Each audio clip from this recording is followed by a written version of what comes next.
Pelo convite, né, para estar aqui no simpósio. É a minha segunda participação. Ano passado eu já estava aqui, lá na quadra da X9, com uma galera também de muito peso, assim como essa que está aqui do meu lado. O Espírito Santo, o meu xará Odaí. Quem era mais? Danilo. Não era o Danilo.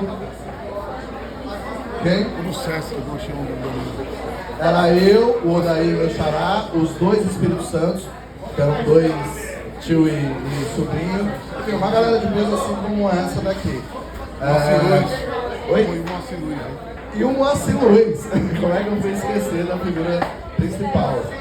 Então, vocês foram falando, assim, eu fui tentando pensar em alguma coisa assim para eu dar minha contribuição. Então, como eu sou da área de história, minha contribuição obviamente vai sempre caminhar para esse lado, né? Para a questão da história. E a primeira coisa que eu queria falar é sobre essa tradição de Santos como lugar de produção de cultura negra, né? Santos é uma cidade, e eu também sempre gosto de falar isso, com uma presença negra muito forte no século XIX. Primeira metade do século XIX, para a gente ter uma ideia, metade da população, isso são documentos do período, era formada por pessoas negras, escravizadas ou libertas. E claro que isso deixa marcas no longo tempo, né? Na segunda metade do século, a gente tem um processo de chegada de europeus aqui no Brasil, de asiáticos, especialmente os japoneses. E aí, muitas vezes, quando a gente pensa nas histórias das cidades paulistas, a gente olha para essas populações, né? Para os italianos, para os japoneses, e acaba esquecendo um pouco essa contribuição negra. Quando a gente volta nos documentos do século XVIII, a gente já vê aqui na cidade de Santos uma forte presença da capoeira. Então, algumas situações eram resolvidas por capoeiras de rua aqui na cidade.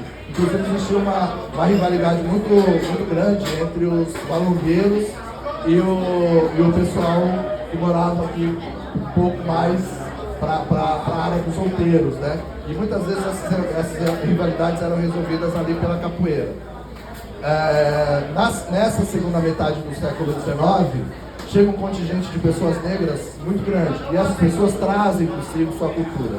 São negros que vêm das decadentes fazendas de açúcar da Bahia, de Pernambuco, são negros que vêm das regiões de Minas Gerais, são negros que vêm das regiões de café do Vale do Paraíba, e já tem também essa população negra que vive aqui.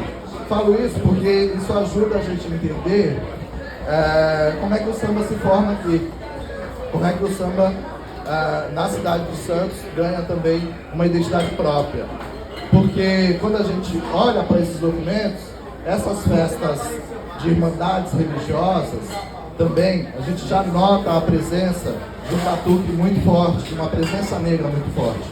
Quando a gente olha para uma documentação do século XIX, um tipo de documento chamado de Código de Posturas, está lá a proibição do batuque. Então, se tem a proibição do batuque, é porque o batuque já acontecia. Isso se repete no Código de Posturas de 1847, de 54, de 1890 e daí por diante. Quando a gente olha para as festas carnavalescas do século XIX, em especial o intrudo, a gente também tem a presença negra muito forte aqui nessa cidade. Ou seja, todas as festas carnavalescas, festas de rua, festas religiosas do século XIX, o negro está presente. E aí a gente vai para os quilombos. E a tradição musical, cultural do Quilombo de Santos é o do Pai Filipe. A gente tem ali alguns registros do Quilombo do Pai Filipe, de alguma batucada que acontecia aqui, uma batucada que atraía pessoas de outros lugares, né, que vinham de São Paulo para ver o batuque aqui do Pai Filipe. Então também isso já é mais um ponto que diz que aqui existia um batuque diferente. Quando a escola de samba surge, na década de 40, aqui, ela também surge com uma característica própria. O Muniz fala isso também, né, dessa característica própria. De onde teria vindo? Então, as explicações são dessa origem do samba santista, disso que já remonta há muito tempo. E a gente também tem, ele fala sobre isso, o fato de Santos já ser uma cidade moderna, uma cidade com muitos cinemas, uma cidade com rádios.